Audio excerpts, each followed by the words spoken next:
नाही, मला तर पूर्ण ठाम विश्वास आहे. तालुका प्रमुख या नात्याने मी संघटनेच्या वतीने आता सगळीकडे फिरतोय. संघटना आमची एकदम चांगल्या पद्धतीत काम करत आहे. हं.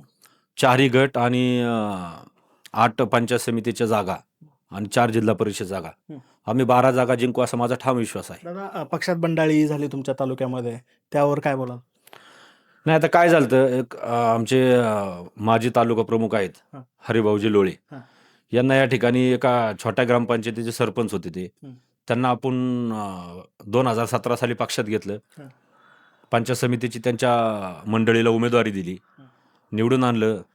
सर्वसाधारण घरातल्या कुटुंबातला उमेदवार आहे नात्याने बापूंनी त्यांना दऱ्याखोऱ्यातला उमेदवार आहे बाबा, छोट्या वाड्यावस्त्यांची अडचण जाणून घेईल म्हणून त्यांना पंचायत समितीची हं. त्यांच्या मंडळीला सभापतीपद दिलं. हं. हं. तदनंतर आमचे कैलासाची तालुका प्रमुख, जिल्हा प्रमुख आदरणीय दिलीपबाबा यादव थोडेसे प्रकृती अस्वस्थतेमुळे व बापूसुद्धा त्यांच्या त्या उपोषणामुळे किडण्या वगैरे गेल्यामुळं हं.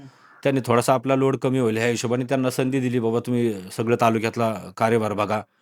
बापू मुंबईचं बघायचे, आबा आपले थोडेसे तालुक्यात इकडे-तिकडे लक्ष द्यायचे सीनियर माणूस. हं. मग आता त्यांना संधी दिल्यानंतर त्यांनी गैरफायदा घेतला हं. आणि ऐन वक्ताला उमेदवारीसाठी दुसऱ्या पक्षात गेले. हं. आम्ही त्यांना परत रिपीट संधी देत होतो. हं.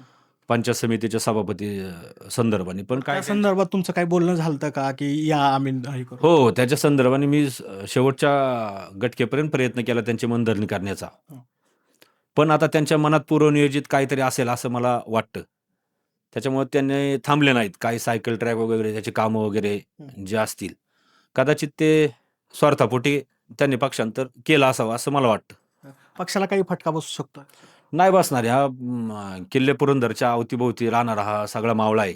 छत्रपती शिवाजी महाराजांच्या काळापासून ही सर्व राहणारी हं. जनता ही अगदी प्रामाणिक जनता आहे. मला असं वाटत नाही ती कुठल्या बोलथापांना बळी पडेल. हं. त्याच्यामुळे निश्चित आमचा त्या ठिकाणी विजय होईल. आमची संघटना तिथं जागेवरती आहे. कुणीही त्यांच्या पाठीमागे गेलेलं माझ्या तरी निदर्शनास आलेलं नाहीये.